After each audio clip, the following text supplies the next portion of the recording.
And for more now on all things Israeli election, let's welcome Eric Mandel. He's the director of Middle East Political Information Network. Eric, it's great to see you as always. Great to be here. Eric, there are those who have said in the recent days and recent weeks that the prime minister has been on the receiving end of some fairly large political gifts leading up again to Election Day. The most recent being the designation of Iran's Revolutionary Guard as a terrorist entity. What do you think about that?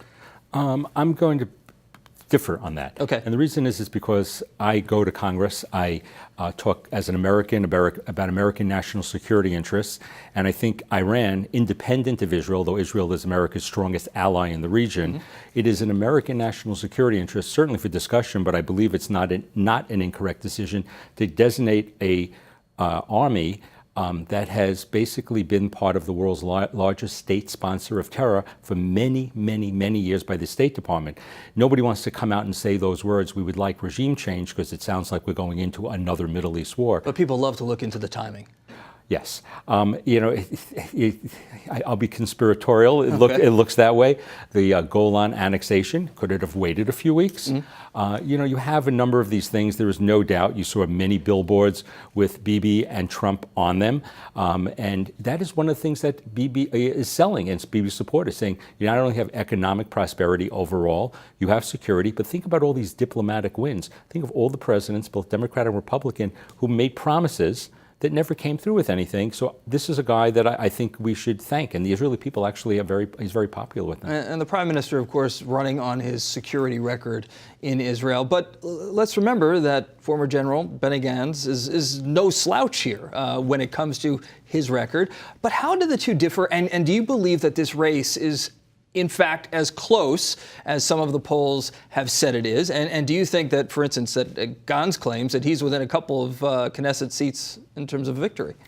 Well, we won't know. Israeli polls are notoriously wrong. In 2015, Zionist Union was supposed to win by quite a few seats, and they did not. So let's put that aside. There's two ways to look about the strategy. Many people, if Gantz loses, people say you should not have focused so much on Bibi's corruption. You should have had policy differences here.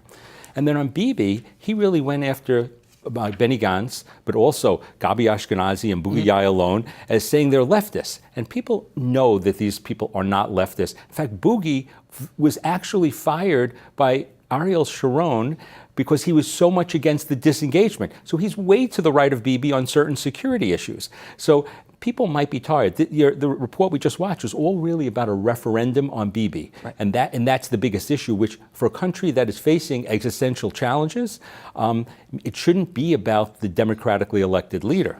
And we were talking about voter turnout and what's expected in terms of that. Why is it that you expect it to be on the lower end? I don't agree. You don't think it's going to be low? I really don't think. I think people listen. 60% would be good for the United States. Okay, yeah. But there, I really believe it's going to be well into the 60s. Okay. It may not reach what they did in 2015, but I think there's a lot going on here. But you do have some suppression of votes, mainly by themselves. The Arab parties are talking about boycotting this election, because when we think about this election, you have 39 parties. 14 of which could get to the 3.5% threshold. Some of the big ones may not make it. Naftali Bennett's party may not make it. Avigdor Lieberman's party may not make it. And if those people disappear, that's 4 new Knesset mandate seats that are up, and then they can go in any which direction.